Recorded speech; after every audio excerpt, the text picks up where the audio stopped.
पुराने टाइम में घर पर बनाया हुआ काजल ही बच्चों के लिए, छोटे बेबी के लिए इस्तेमाल किया जाता था। वही काजल हम आज आपको बनाकर दिखाएंगे। परमानेंट बनने वाला, लगने वाला काजल हम किस तरह से बनाएंगे वही मैं आज आपको बताऊंगी। तो आपको इस तरह से 5 दिए लेने हैं। 5 दिए में आपको कॉटन के इस तरह से दिए यानी उसके जो धागे हैं वो बनाने हैं। उसके बाद उसमें ऑयल यानी तेल डालना है। उसके बाद शेपा डालना है। शेपा यानी शेपू की जो सब्जी आती है ना, उसके जो बीज होते हैं वो आपको डालना है। अगर आपके पास नहीं है तो आप यहाँ पर अजवाइन भी डाल सकते हैं।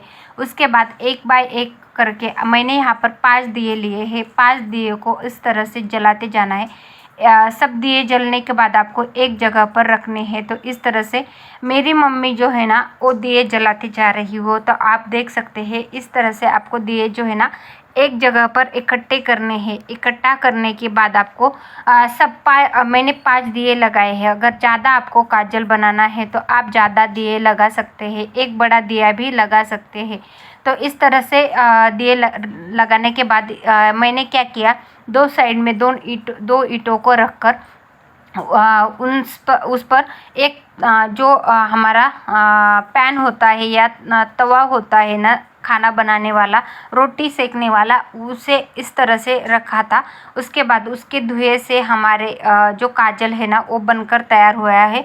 तो देख सकते हैं उसका धुआं इस जो तवा हमने उस पर रखा था वहाँ पर बना है। तो आप देख सकते हैं इस तरह से ये जो काजल की जो पाउडर है ना वो निकली जा रही है। इससे क्या करना है हमें, अगर ज़्यादा काजल बनाना है तो ज़्यादा दिए जलाने पड़ेंगे और बड़ा दिया जलाना पड़ेगा।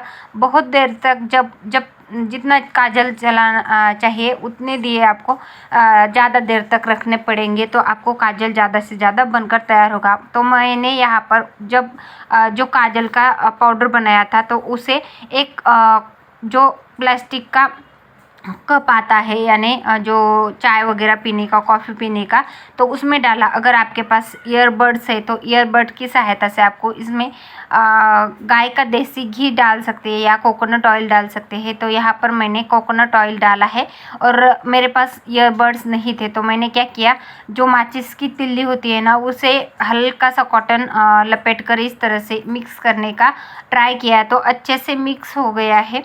तो आप देख सकते हैं ये इतने ही टाइम में हमारा काजल जो है बनकर तैयार हुआ है। तो आप भी घर पर इस तरह से काजल बना सकते हैं। तो मेरी मम्मी ने मेरे हाथ पर इस तरह से काजल लगाकर भी आपको दिखाया है। ये परमानेंट काजल है, किसी भी तरह से हटता नहीं। आप भी इसे बना